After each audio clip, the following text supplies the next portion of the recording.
It's one of the oldest and most terrifying creatures ever mentioned in human history. A beast so powerful, ancient texts say it cannot be killed by any weapon made by man. Its body can twist through the oceans like a living storm. The Bible calls it Leviathan. Leviathan is described as a real force of chaos waiting beneath the deep. And what's strange is it's not alone. Versions of this creature appear in ancient Egypt, Mesopotamia, and even Norse mythology, long before cultures had any contact with each other. So, what exactly is Leviathan? A myth? A memory? Or something much more dangerous? This is the Midnight History, and today we dive into the ancient mystery that still haunts the depths of our oceans. Welcome. The story of Leviathan starts in several parts of the Old Testament, most notably in the books of Job, Psalms, and Isaiah. And the descriptions of it are so detailed that you will start to wonder whether the writers are describing something real. Let's start with the book of Job. Here, Leviathan is introduced by God himself. In one of the most intense parts of the story, Job has been suffering and begins to question why God allows pain in the world. God responds not with direct answers, but with a series of powerful images, and one of the most fearsome was Leviathan. God describes Leviathan as a creature no man can defeat. Its body is covered in thick armor-like scales. Its breath can ignite coals. Its eyes shine like the morning sun. Spears and arrows bounce off of it. It churns the sea like boiling water. Here's a passage from Job 41. Its snorting throws out flashes of light. Its eyes are like the rays of dawn. Flames stream from its mouth. Sparks of fire shoot out. Smoke pours from his nostrils as from a boiling pot over burning reeds. The message is clear. Leviathan is a creature of overwhelming power, something no human could possibly control. Only God has authority over it, and by reminding Job of this, God shows just how small and limited humans are in the face of divine power. In this way, Leviathan becomes a symbol of the chaos that only God can tame. But the story doesn't end there. In the book of Psalms, Leviathan appears again. This time, it's not alive. One psalm praises God for his mighty acts, saying, "It was you who crushed the heads of Leviathan and gave it as food to the creatures of the desert." Here, Leviathan seems to represent a cosmic enemy, something from ancient times that had to be destroyed when the world was being formed. Some scholars believe this reflects an even older tradition shared with other cultures where sea monsters were symbols of chaos that had to be overcome by the gods. Then, in the book of Isaiah, Leviathan shows up one more time. But now the story shifts into the future, and we will talk about this part a little later. Many early Jewish texts treated Leviathan as something very real. In the Midrash and Talmud, Leviathan is described as a sea monster so large that only one male was allowed to live. According to tradition, God killed the female Leviathan early on to prevent the species from multiplying, because if it had, the world could not survive. And there's another twist. According to these ancient texts, Leviathan has a special role in the end of days. When the Messiah comes, God will slay the remaining Leviathan and prepare its flesh for a feast for the righteous. Its glowing skin will be used to make tents for the celebration, and some say it will even cover the walls of Jerusalem with light. This might sound strange to you, but if you still think of Leviathan as just a metaphor, why did so many ancient texts treat it like a real threat? Let's take, for example, the Ugaritic myths from the ancient city of Ugarit, located in what is now Syria. These stories, carved into clay tablets over 3,000 years ago, describe a creature named Lotan. He was a giant, coiled, seven-headed sea serpent who served the chaotic sea god Yam. But Yam was not the hero. In fact, in this myth, he threatens the other gods and seeks to overthrow the order of heaven. To stop him, the storm god Baal steps forward. Baal defeats both Yam and his monstrous servant Lotan in a divine battle that restores balance. Sound familiar? It should. because the Hebrew Bible later describes Leviathan using nearly the same phrases. Twisting serpent, fleeing serpent, the dragon of the deep. To protect their lands, these people carried out sacrifices to the storm god Baal, who was believed to have defeated the beast. Bulls were often offered on mountaintops, and priests would chant lines meant to rebind the heads of Lotan. In some coastal areas, carved figures of monsters were lowered into water and sealed, as if chaos itself could be locked away. Some scholars believe that the story of Leviathan is a direct descendant of the Lotan myth, just retold with new characters and theological meaning. But what makes this even more interesting is that the Ugaritic people lived before or alongside early Israelites. And it doesn't stop there. Travel east into ancient Mesopotamia. This time the creature is Tiamat. She isn't just a sea monster. She is the primordial ocean itself, a goddess whose chaotic waters give birth to all the gods. But when those gods begin to disrupt the world she created, she rebels. Tiamat rises, filled with rage. From her body she spawns monstrous children, dragons, serpents, scorpion men, and chooses a new consort, Kingu, to lead them. In response, the storm god Marduk is chosen as champion of the gods. With wind and sword, he confronts Tiamat, defeats her in a great cosmic battle, and then, perhaps the most striking part, slices her body in half. From one half, he fashions the heavens, from the other, the earth. Here, the rituals against Tiamat followed the same logic. At temples like Isagala, priests reenacted the divine battle through ritual games. Fires were lit using salt and dried seaweed, and Marduk's symbolic cutting of the ocean's chaos was performed at the start of the new year. This is a creation story built around a recurring pattern. A chaotic sea creature threatens the world, and a powerful god must rise to bring order. And this pattern appears again and again. In ancient Egypt, the serpent was called Apophis. Each night, as the sun god Ra sails through the underworld, Apophis attacks, trying to swallow the sun and plunge the world into darkness. But Ra, sometimes with the help of Set or other defenders, defeats him before dawn. Every day the cycle repeats. The Egyptians even had rituals to help Ra win. Priests would make wax models of Apophis, stab them, burn them, and chant special spells just to ensure that the serpent stayed defeated for one more night. Now, let's head north into Scandinavia. The Norse believed that deep beneath the seas of Midgard lived a serpent so massive it encircled the entire world. They called it Jörmungandr, the world serpent. It is the child of the trickster god Loki, and it lies waiting in the deep. At the end of time, in a battle known as Ragnarok, it will rise. Its enemy was Thor, god of thunder. During their final battle, Thor will slay the beast, but will die from its venom in return. Once again, sea serpent, chaos, battle god of order. This repeating pattern across civilizations has fascinated scholars for generations.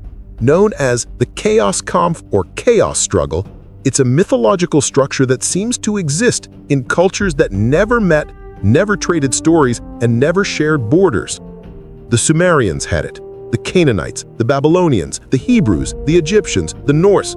Even the Vedic texts from India describe the god Indra slaying a serpent named Vitra, who hoards the waters and blocks the rain. How is it possible that so many distant societies came up with such similar stories? Is this simply a shared psychological metaphor from nature versus civilization? Or is it something else? Some researchers have asked a more daring question. What if all these stories, Lotan, Tiamat, Apophis, Leviathan, were based on a common memory? A memory of something real, a creature from the ancient world so fearsome, so unstoppable, that it imprinted itself onto the myths of every civilization it touched. Of course, many people think these stories are just myths. However, what if I told you that recent deep-sea exploration has discovered massive underwater caverns, vast pitch-black spaces beneath the seafloor that eerily match ancient descriptions of Leviathan's domain? In both the Mediterranean and Pacific, researchers using sonar and remote-operated vehicles have mapped hollow chambers far below the ocean's surface, some so wide and deep that light has never touched their walls. Their scale and structure are reminiscent of descriptions found in ancient religious texts and mythologies where Leviathan is said to dwell in the depths, in the abyss, or beneath the foundations of the sea. In 1997, NOAA, the U.S. Oceanic and Atmospheric Administration, recorded something unusual. Deep in the South Pacific Ocean, hydrophones picked up a powerful sound. It was ultra-low, wide-ranging, and absolutely massive. Scientists named it the bloop. At first, some suggested it could have been caused by ice movement or tectonic shifts, but others weren't so sure. The bloop didn't resemble a geological event. In fact, it resembled the vocal profile of a living organism. But here's the problem. Whatever made that sound would have to have been several times larger than a blue whale. To this day, the source remains officially unidentified. Strangely, that recording came from an area not far from one of the largest undersea cavern networks ever discovered. Coincidence? Perhaps, but the mystery deepens. In the Baltic Sea, divers in 2011 discovered a strange circular object on the seafloor. Its outline was almost perfect, flat on top, ridged along the edges, and marked with what looked like symmetrical grooves. Around it, rocks appeared mysteriously charred despite the freezing environment. Some called it a sunken UFO. Others believed it was a geological formation. But for a few, the shape, along with the trail carved into the seabed behind it, looked eerily like something that had landed or surfaced. Then there's the Bermuda Triangle. This patch of ocean stretching between Miami, Bermuda, and Puerto Rico has puzzled scientists for decades. Ships vanish, aircraft disappear without distress calls. Compass readings behave strangely. Skeptics blame the weather, rogue waves, or magnetic anomalies, and many of those explanations are valid. But others point to the triangle's deep waters, where cracks in the seafloor open into caverns large enough to swallow entire vessels. Even today, the deeper parts of the triangle remain largely uncharted. Could one of these submerged fissures lead to a hidden world, one where ancient things still stir? We now know that deep-sea trenches like the Mariana Trench reach nearly 11,000 meters below sea level. There, the pressure is immense and the darkness absolute. And yet even there, life thrives. Transparent creatures, glowing fish, and unknown species adapted to a world we've barely begun to study. Scientists estimate that over 90% of the ocean remains unexplored.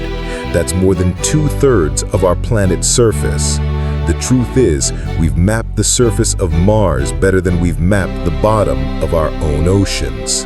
And if Leviathan or something like it still existed, this is exactly where it would be.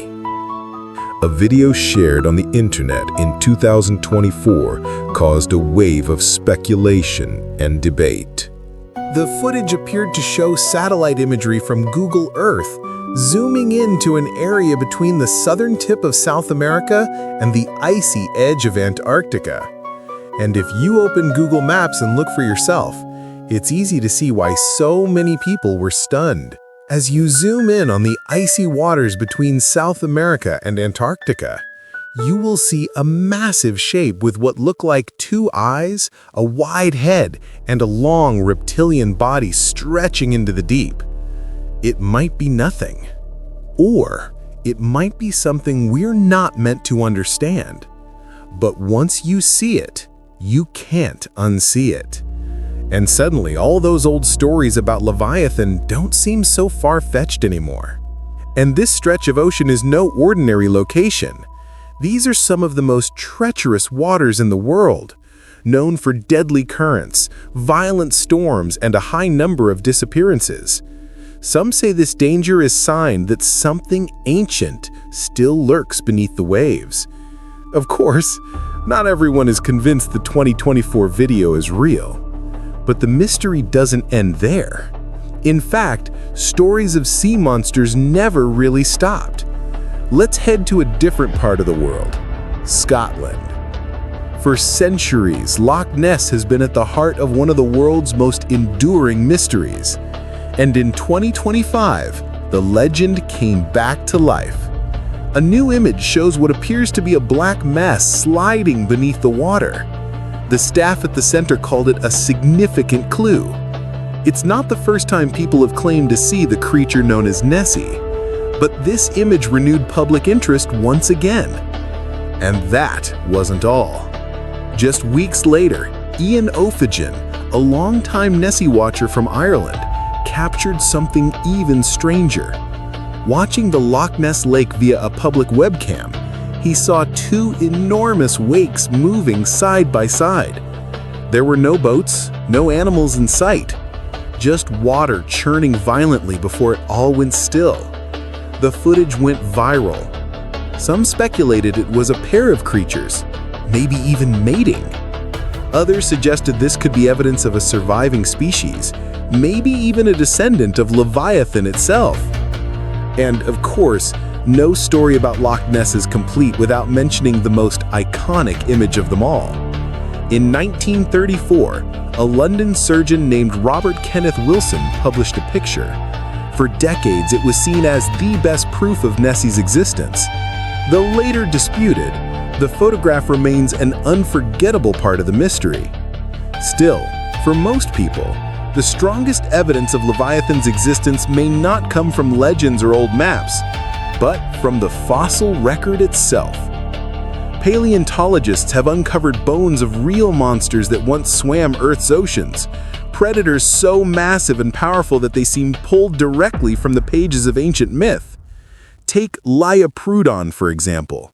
This pliosaur had a huge skull filled with sharp conical teeth and could grow to over 8 meters long, maybe even longer.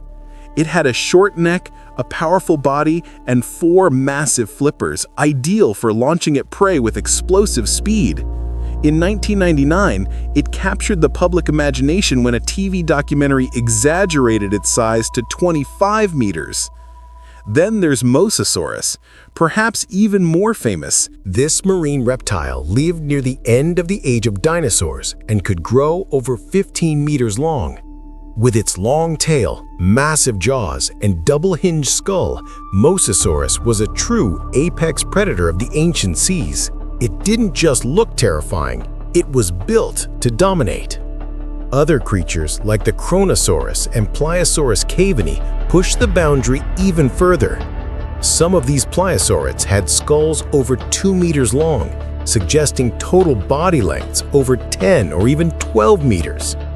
Their teeth were made for crushing bones, and fossil evidence indicates they may have even hunted other marine reptiles. In 2023, a nearly complete pliosaur skull was unearthed on the coast of England, so perfectly preserved that paleontologists called it one of the most important finds of its kind. And it's not just in Europe.